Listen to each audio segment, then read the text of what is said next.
1917 সালের মার্চ। পাড়ার সবাই শুধু যুদ্ধের অনিবার্যতা নিয়েই ভাবতে বা কথা বলতে পারত।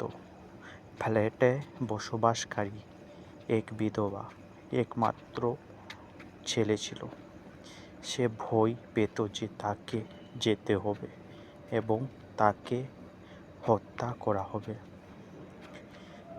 যে তাকে একটি সিঙ্গা কিনে দিয়েছিল এবং তাকে পাঠ দিতে বাধ্য করেছিল।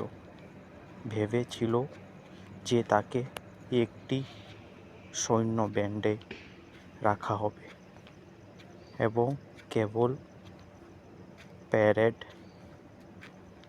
এবং পর্যালোচনাগুলিতেই বাজানো হবে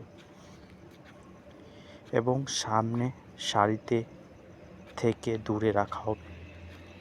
তার অবিরাম সিঙ্গা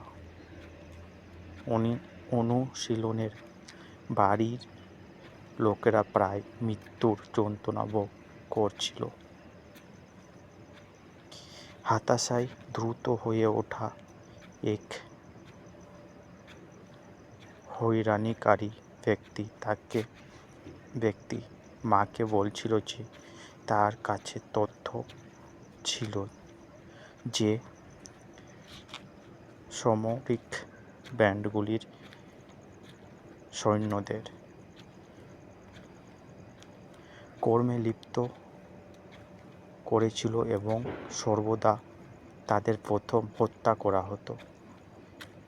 ভীত মা তৎক্ষণিক সিঙ্গা বন্দুক দিয়েছিল এবং সিঙ্গা বন্দুক টিকিট নষ্ট করেছিল। আর কোনো ভয়ঙ্কর অনুশীলন ছিল না। প্রতি রাতে নৈশভোজের জয়া কবিতাকে জিজ্ঞেস করতেন, যুদ্ধ কি এখনো শুরু হয়নি? এখনো না, কিন্তু এখন যে কোনো দিন। আচ্ছা, আমি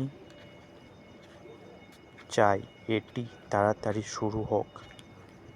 তুমি কি যুদ্ধ চাও?